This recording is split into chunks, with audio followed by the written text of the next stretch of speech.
What's up? Let's get into it. So there's no misunderstanding of what's going on here. This is definitely the album review for Nicki Minaj's Queen. I've waited the longest I probably waited for an album review in history, because I wanted to make sure I was very clear on the records and the songs that I liked on there, and I wanted to make sure some songs I don't like as much as I used to when I first heard it, and a lot of songs that I thought was just god awful, like some of them were listenable. But we won't go into Nicki's, whatever she's doing right now. We're gonna just assess the album, because that's what the album review is supposed to be about. Now, I did a first listen album response, and that's how I felt at first listen. Now, going into this album, it still sounds like a compilation or a mixed up album with different themes. There's a lack of direction as to what this album is going to be,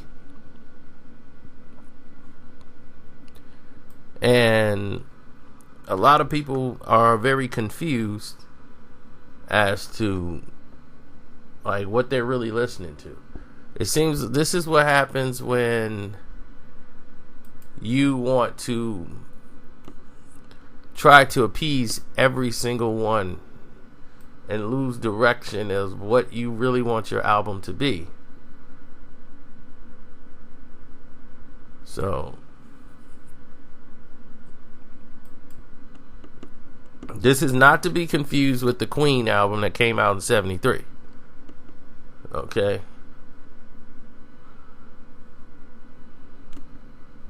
Now, this is her fourth album. She had a lot of, producers on it. A lot of features. Lil Wayne, Future, Weeknd, Ariana Grande, Eminem's on this record. Foxy Brown comes on this record, who's also Trinidadian. And that beat was incredible. And Nicki did her best performance and best rapping on that song. She really got off on that record. And I was thinking to myself, man, this could be a way to end the album. This is the way to go out. And Foxy really just didn't, come through the way I thought.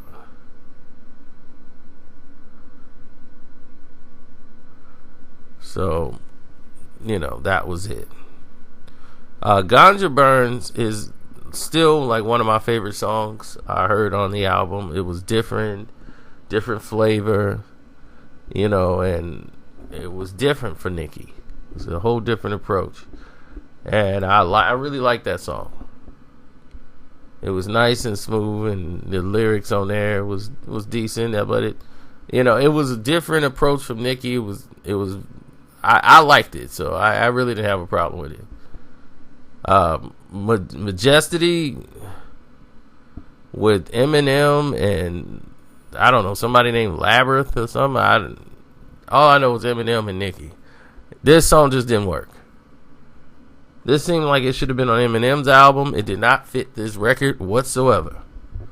But since this record is a gumbo pot full of songs that look like they're dated and a bunch of collaboration of songs thrown together, here we go. Barbie Dreams, the song that is selling the album. It's a good anthem record. It's a good social media record. She drops a lot of names. It's a tribute to the Biggie and Lil Kim song. Well, first Biggie had Dreams of effing an R&B chick, and then Lil Kim came out with Dreams sleeping with an R&B dude, so she switched it up and put it out on her album. Biggie never released this album. Then Lil Wayne, Rich Sex, would sound like it was made like 3 years ago. Then you got Hard White, which is a hard song. Beat is incredible. So Hard White, but that sounds dated. It seems like she's going after people, from Remy to Cardi, all on this song, Then Bed with Ariana Grande. Maybe I'm dated. Maybe this music isn't for me. It's just, to me, the song doesn't work. Doesn't work at all. It was quickly ignored by even the pop artists. This song just did not work. The Weeknd song, Thought I Knew You. Again, the beat and everything, the way it was produced, sounds like it's more like a song that for the Weeknd. But it just didn't fit with Nicki. I felt this song would have worked better if they had somebody in there who was a vocalist who could really pull this off. Like if Party and Weeknd made this song, this would be a hit probably, but Nicki just can't vocalize. It's not what she does. So, no, this isn't going to make it. Running Hot, that's exactly what this song should have done to me. Run and hit somewhere. Because I don't think we needed it. Chung Swae, they could take that with Metro and dump that song in the trash. Put it in the trash compactor and hit the button. Bzzz, trash. Now, this is where the album picks up. From 10 on down, songs start to become really good. Chun-Li is a listenable song. Then LLC, which I like, which is like almost a play on the DNA. That type of flow and cadence. Then Good Form, which sounds just like Chun-Li. It's a good song. I like the song, but it sounds just like Chun-Li's, the same skeleton. Then the best song on the album, which is Nip Tuck. Nip Tuck is the best song on this album. I guess some first-time producers, I don't know who they are.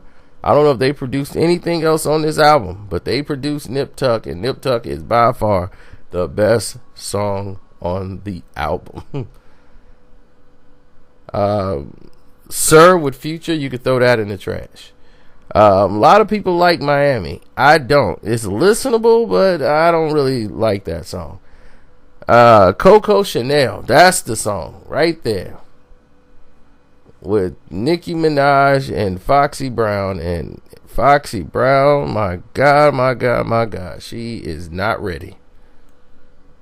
She is not ready. I listen to Fox and I'm like, oh, okay, they finna get off. And oh, no, they didn't. Nicki got off, but Foxy did not. And then it just goes right into the beat just keeps playing and it just does an outro. But it's the same thing, so.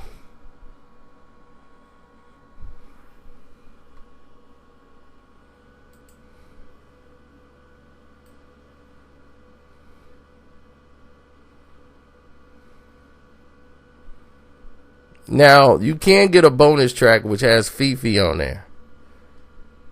Now, if they want to include Fifi on there, that's a song that works. Even though it got that 6ix9ine character on there. But overall, this song is, sorry. It's like a what they call it. It's a mess. It's really a mess, and it's hard to say for anybody who's looking to judge an album and compare it to other albums. It's hard to even compare this to her own records.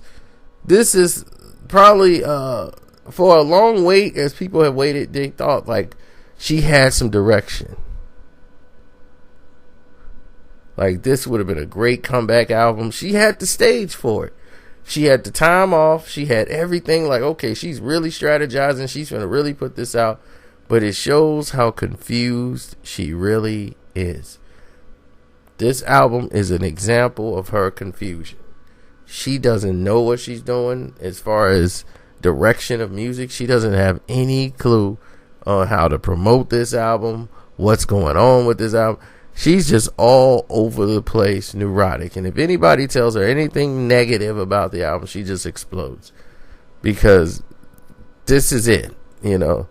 She put this out and she thought she was ready. She was doing all this Egyptian ganja stuff.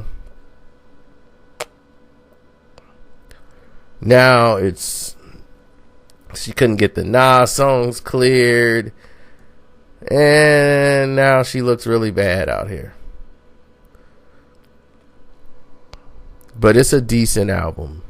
Out of 4 stars, I'll give it a 2 out of 4 stars. It's a listenable album, but nothing that's really gonna stand out. Like I told you, Nip Tuck is my favorite song on the album.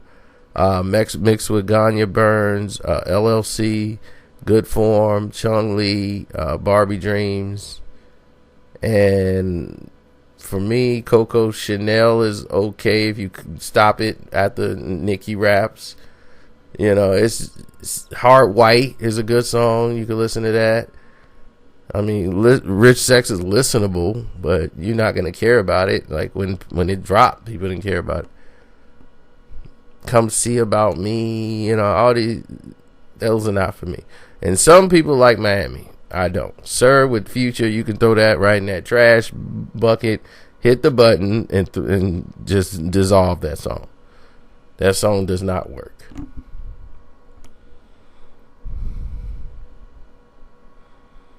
So,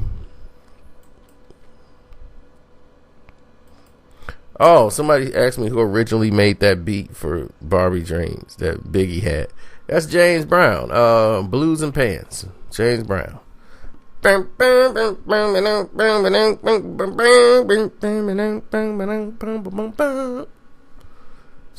JB, baby.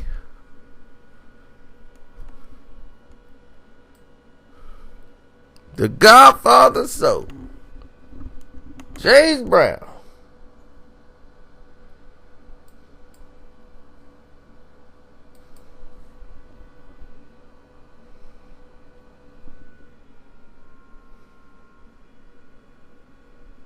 JB.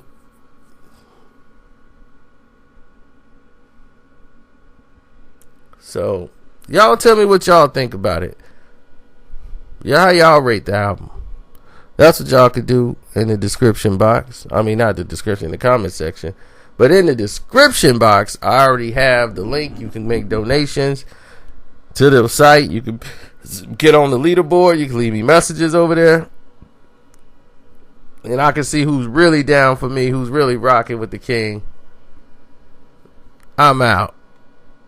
Peace.